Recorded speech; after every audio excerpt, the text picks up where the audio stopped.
First parotta. പൊറോട്ടയിലെ മൈദ. മൈദ എന്താണെന്ന് ഉണ്ടാക്കുന്നവനും അറിയില്ല, വിൽക്കുന്നത് ആദ്യം പഠിക്കേണ്ടത്.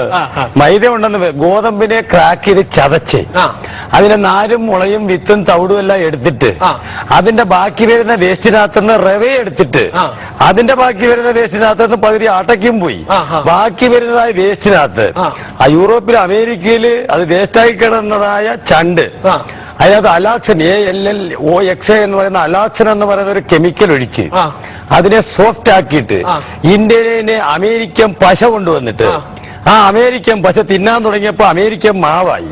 ആ അമേരിക്കൻ മാവിന് പിന്നൊന്ന് വെളുപ്പിക്കാൻ ബെൻസോയിൻ പെറോക്സൈഡ് എന്ന് പറഞ്ഞൊരു കെമിക്കലും കൂടെ ചേർത്ത് ആ ബെൻസോയിൻ പെറോക്സൈഡ് എന്ന് പറഞ്ഞാൽ ഫെയർ ആൻഡ് ലവ്ലിക്കകത്തേക്ക് ആൾക്കാർ മുഖം ബ്ലീച്ച് ചെയ്യാൻ ഉപയോഗിക്കുന്ന കെമിക്കലാണ്. തീർന്നില്ല. അപ്പൊ ഈ അലാക്സൻ എന്ന് പറയുന്ന സാധനമാണ് പിടിക്കേണ്ടത്. ഷുഗർ രോഗികളുടെ മരുന്നുണ്ടാക്കുന്ന കമ്പനിക്കാരൻ ആദ്യം ഇത് ഏതെങ്കിലും മൃഗങ്ങളുടെ പുറത്ത് ഈ സാധനം കുത്തിവെച്ച് നോക്കണം. കുത്തിവെച്ച് നോക്ക. അതിന് വേണ്ടിയിട്ട് മൃഗങ്ങൾക്ക് ഷുഗർ ഉണ്ടാവാറില്ല. അപ്പൊ മൃഗങ്ങൾക്ക് ഷുഗർ ഉണ്ടാവാൻ വേണ്ടി കുത്തിവെക്കുന്ന സാധനമാണ് അലാക്സൻ. അതുകൊണ്ടാണ് കേരളത്തിൽ ഇത്രയും ഷുഗർ രോഗികൾ ജന്മമെടുക്കുന്നത്. ഇത് ഞെട്ടിപ്പിക്കുന്ന ഒരു വാർത്തയാണ്. ഈ കേരളത്തിൽ ഷുഗർ പേഷ്യൻസ് കൂടാനുള്ള ഒരു പ്രധാനപ്പെട്ട കാരണം ഈ മൈദ കൊണ്ടുണ്ടാക്കിയ പൊറോട്ട കഴിച്ചിട്ടാണെന്ന് പറയുന്നു. തീർച്ചയായും ശാസ്ത്രീയമായിട്ട് പറഞ്ഞാൽ കറക്റ്റ്, ശരി തന്നെയാണത്. കാരണം മൈദ എന്ന് പറയുന്നത് എല്ലാ നാരുകളുടെ എല്ലാ അംശങ്ങളും പോയതിനു ശേഷം പോഷകമൂല്യങ്ങൾ ഒന്നുമില്ലാത്ത വെറും ഒരു വസ്തു മാത്രമാണ്.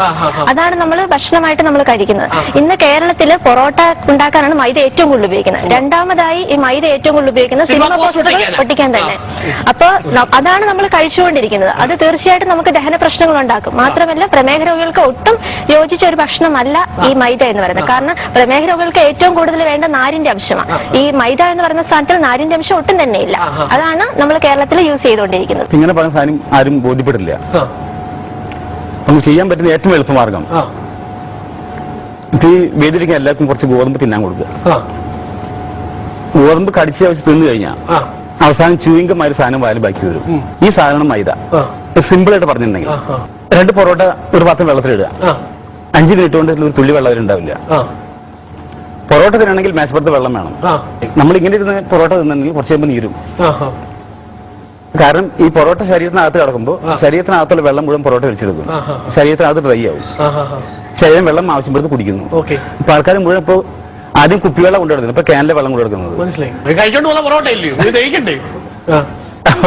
അപ്പൊ സാധാരണ ഇതിൽ ഇപ്പൊ ഗോതമ്പ് തയ്ക്കാൻ 3 മണിക്കൂർ മതി. അതുകൊണ്ട് പൊറോട്ട തയ്ക്കാൻ 16 മണിക്കൂർ വേണം.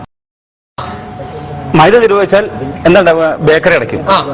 ബേക്കറി അടച്ചാൽ അടുത്തുള്ള മെഡിക്കൽ സ്റ്റോർ അടയ്ക്കും. ഈ